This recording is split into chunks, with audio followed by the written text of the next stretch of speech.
बच्चों इस डिवाइस का नाम है स्क्रू गेज। अब आप जानते होंगे नीट में या तो इससे हर साल सवाल आता है या तो वर्नियर कैलिपर से। दोनों बहुत ही इंपॉर्टेंट टॉपिक्स हैं।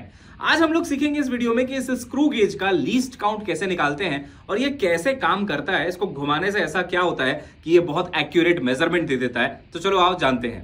तो बच्चों देखिए, ये जो अपना स्क्रू गेज है ना, अभी ये देखिए 0 पे है। आप अगर इसको पूरा एक राउंड घुमा देते हो है ना स्क्रू को, तो ये 100 डिवीजन होते हैं बेटा। मतलब ये 100 डिवीजन घूम जाएगा।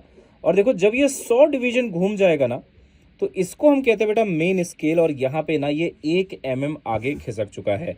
तो इस चीज को नोट कर लो कि जब 100 डिवीजन वो घूमता है, यानी कि एक पूरा सर्कल होता है, तो 1 mm ये आगे बढ़ जाता है। तो बेटा आपने जो अभी देखा ना वीडियो में, जो आपका स्क्रू गेज था, मैंने एक राउंड घुमाया तो 1 mm आगे गया। अब उसको बढ़िया से समझो।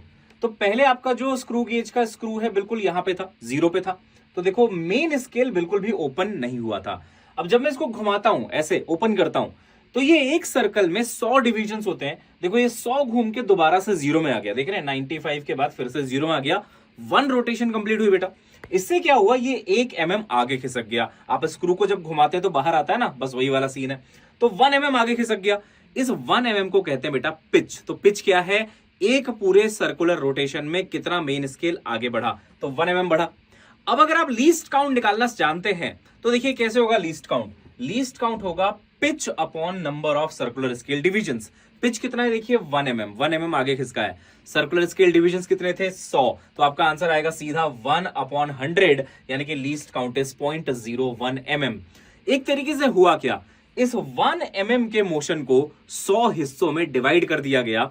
अब आप अगर एक डिवीजन घुमाओगे ना, छोटा सा टक, तो कितना आगे बढ़ेगा, 0.01 mm। क्योंकि देखिए 100 डिवीजन में 1 mm, तो एक डिवीजन में 1/100, 0.01 mm। इस लेवल की एक्यूरेसी देता है आपको ये स्क्रू गेज। तो बेटा देखा आपने कैसे इस स्क्रू गेज ने 1 mm को 100 हिस्सों में डिवाइड कर दिया, जिससे इसका लीस्ट काउंट हो गया 0.01 mm।